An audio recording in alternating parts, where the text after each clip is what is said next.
자유한국당 홍문종 염동열 의원 체포 동의안이 부결되면서 제19 감싸기다, 동지의식이다 비난이 확산되고 있는데요.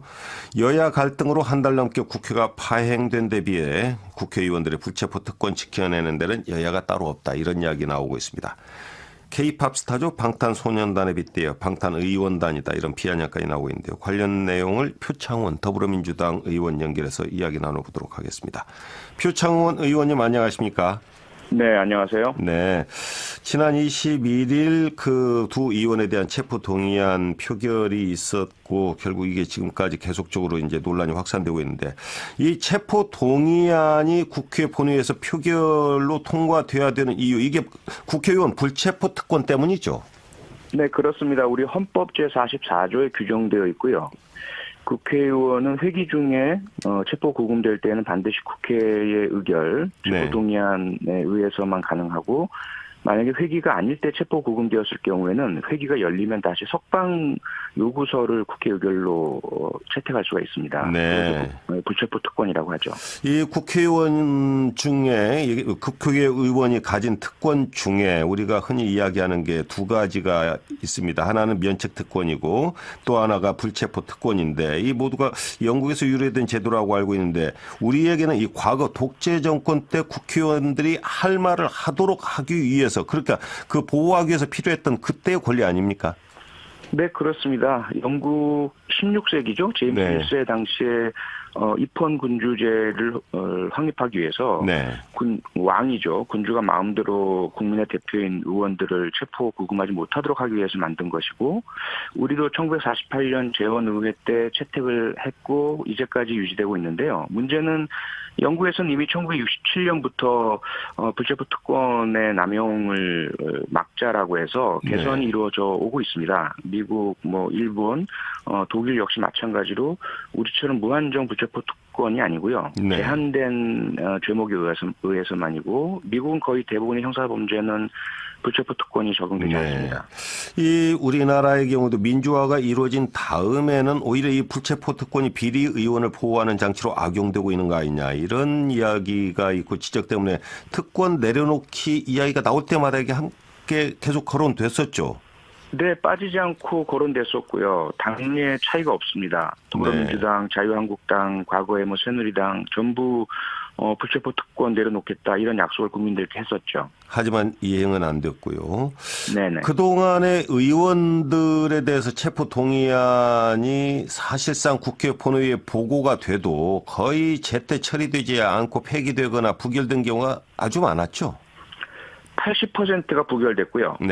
20%만 가결이 됐는데, 그마저도 대부분은 무소속 의원이거나 소수당 의원들이었습니다. 대부분 거대 정당은 여야를 넘나들고 서로 보호해줬었죠. 자, 이번에 21일 이 투표 과정에서 보면은 민주당 의원들도 최소 20명 이상이 이 체포 동의안 반대에 참여한 것으로 이렇게 볼 수 있겠죠? 네, 그렇게 봐야 할 것 같습니다. 그런데 이게 사실 그동안에 의원들이 체포 동의안 표결에 어떤 식으로 임해왔는지 당연히 아실 것이고, 이런 상황을 어느 정도 예상할 수도 있었을 텐데 민주당이 당론을 찬성 쪽에 권고적 당론으로 했어요. 권고적 당론이라는 것은 강제성이 좀 떨어지는 거 아닙니까? 우선 권고적 당론은 표결을 거쳐서 당론을 확정짓지 않고 지도부에서 당론으로 받아들여 달라라고 한 것이거든요.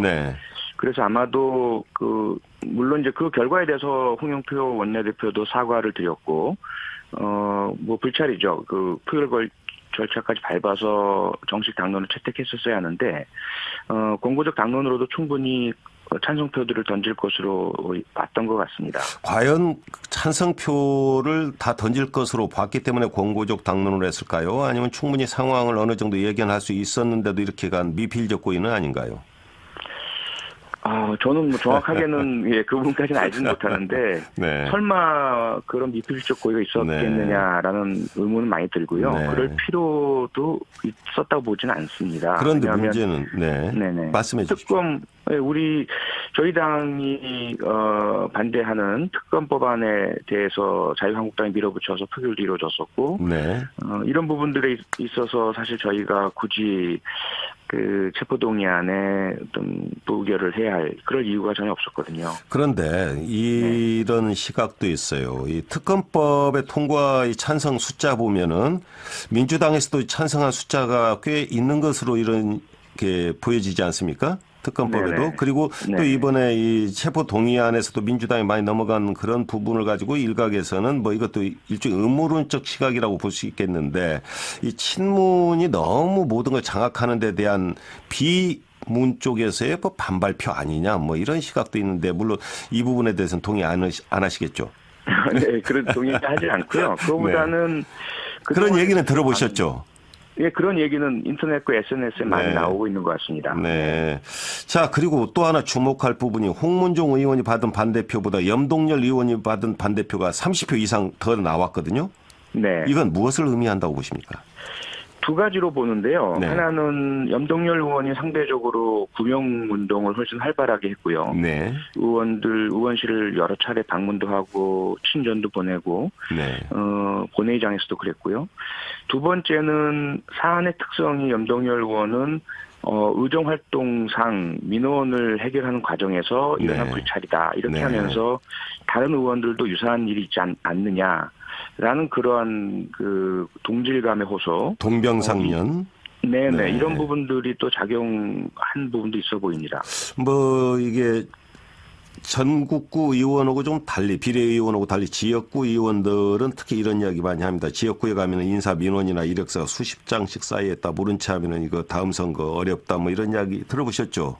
네, 그런 이야기 들어봤습니다. 결국 그 부분이 지금 이번에 염동열 의원 반대표에 포함되어 있다고 보여지죠? 그런 말씀들이 있고요. 네. 저희는 이제 상대적으로 수도권이고 초선이고 하다 보니까 네. 그리고 뭐 정치를 최근에 시작했기 때문에 네. 김영란법의 어떤 문화 이 네. 부분이 저희들에게 이제 익숙해 있어서 전혀 인사청탁이나 그러한 불법적인 요구를 정치적인 어떤 뭐 민원이라고 보지는 않습니다. 그런데 상당히 오래 전부터 쌓여왔던 관행상으로 그런 부분이 있다라는 이야기는 듣긴 들었습니다. 뭐 그 부분이 적용되었다는 그런 의문도 제기가 되고 있죠. 그런데 이거 뭐 민원이라고 하는 측면에서 이렇게 어떤 동병상련의 의식을 가지고 있는지는 모르겠는데 이런 민원들이 힘없는 사람들이 국회의원들한테 이런 인사민원 넣겠어요? 다 지역 유력자들 것 아닙니까?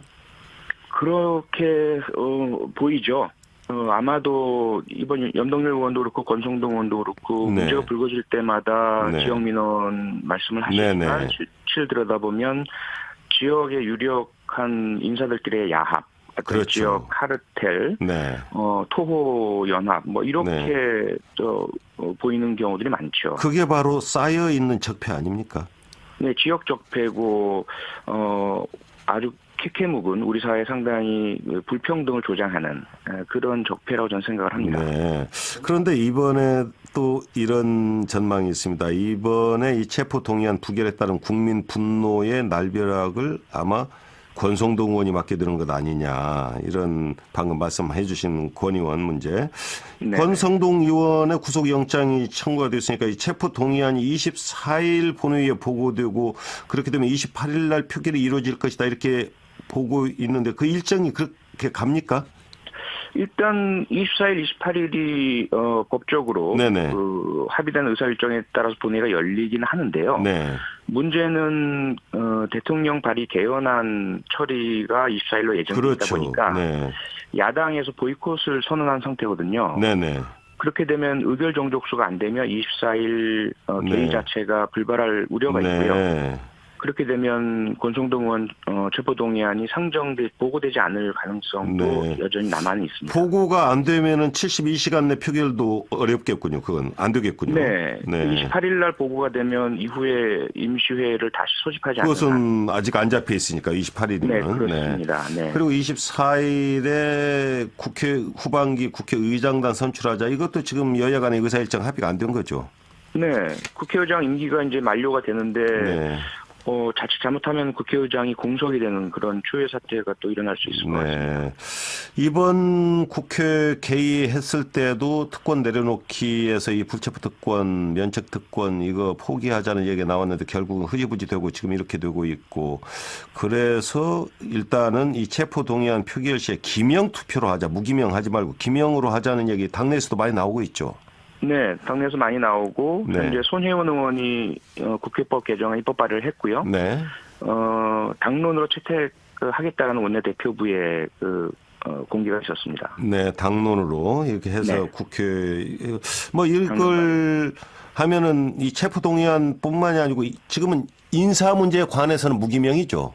그렇습니다. 그런 부분도 좀 국회의원들이 어떻게 대표니까 어떤 그런 자기 책임하에서 좀 해야 되는 거 아닌가 하는 생각에서 다른 인사 문제도 기명으로 좀 돌리는 건 어떻습니까?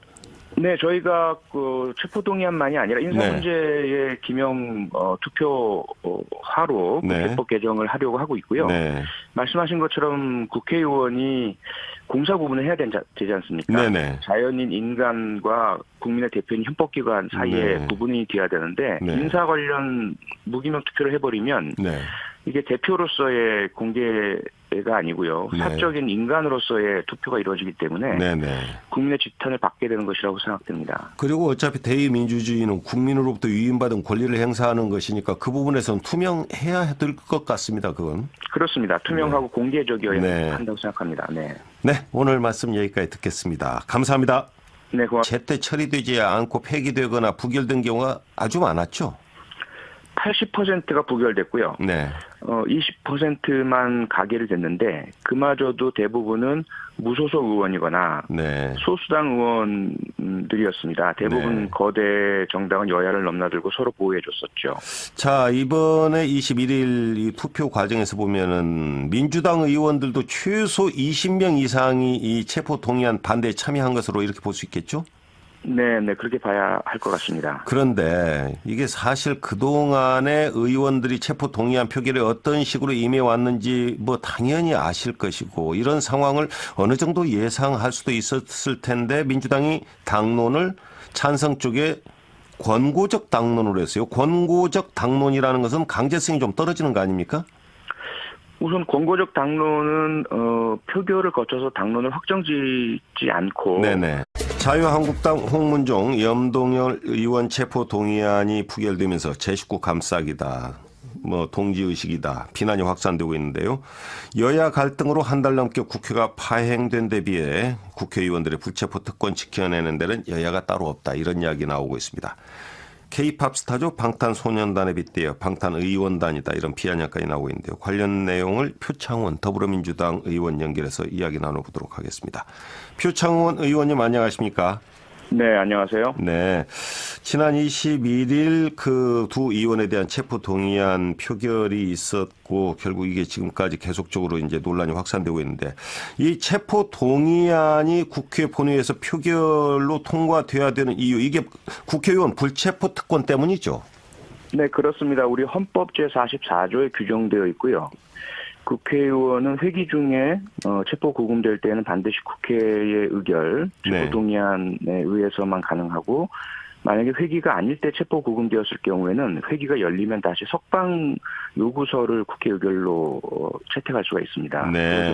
불체포 특권이라고 하죠. 이 국회의원 중에 국회의원이 가진 특권 중에 우리가 흔히 이야기하는 게 두 가지가 있습니다. 하나는 면책 특권이고 또 하나가 불체포 특권인데 이 모두가 영국에서 유래된 제도라고 알고 있는데 우리에게는 이 과거 독재 정권 때 국회의원들이 할 말을 하도록 하기 위해서 그러니까 그 보호하기 위해서 필요했던 그때의 권리 아닙니까? 네, 그렇습니다. 영국 16세기죠. 제임스 1세 당시에 입헌 군주제를 확립하기 위해서 왕이죠. 군주가 마음대로 국민의 대표인 의원들을 체포 구금하지 못하도록 하기 위해서 만든 것이고 우리도 1948년 재헌의회 때 채택을 했고 이제까지 유지되고 있는데요. 문제는 지도부에서 당론으로 받아들여 달라라고 한 것이거든요. 그래서 아마도 물론 이제 그 결과에 대해서 홍영표 원내대표도 사과를 드렸고 뭐 불찰이죠. 그 표결 절차까지 밟아서 정식 당론을 채택했었어야 하는데 권고적 당론으로도 충분히 찬성표들을 던질 것으로 봤던 것 같습니다. 과연 찬성표를 다 던질 것으로 봤기 때문에 권고적 당론을 했을까요? 아니면 충분히 상황을 어느 정도 예견할 수 있었는데도 이렇게 간 미필적 고의는 아닌가요? 저는 뭐 정확하게는 예, 그 부분까지는 알지는 못하는데 네. 설마 그런 미필적 고의가 있었겠느냐라는 의문은 많이 들고요. 네. 그럴 필요도 있었다고 보지는 않습니다. 그런데 문제는 네네. 말씀해 주십시오. 저희 당이 반대하는 특검 법안에 대해서 자유한국당이 밀어붙여서 표결도 이루어졌었고 네. 영국에서는 이미 1967년부터 불체포 특권의 남용을 막자라고 해서 개선이 이루어져 오고 있습니다. 미국, 일본, 독일 역시 마찬가지로 우리처럼 무한정 불체포 특권이 아니고요. 네. 제한된 죄목에 의해서만이고 미국은 거의 대부분의 형사범죄는 불체포 특권이 적용되지 않습니다. 이 우리나라의 경우도 민주화가 이루어진 다음에는 오히려 이 불체포 특권이 비리 의원을 보호하는 장치로 악용되고 있는 거 아니냐 이런 이야기가 있고 지적 때문에 특권 내려놓기 이야기가 나올 때마다 이게 함께 계속 거론됐었죠. 네, 빠지지 않고 거론됐었고요. 당내 차이가 없습니다. 더불어민주당, 자유한국당, 과거에 새누리당 전부 불체포 특권 내려놓겠다 이런 약속을 국민들께 했었죠. 하지만 이행은 안 됐고요. 네네. 그동안의 의원들에 대해서 체포 동의안이 사실상 국회 본회의에 보고가 돼도 거의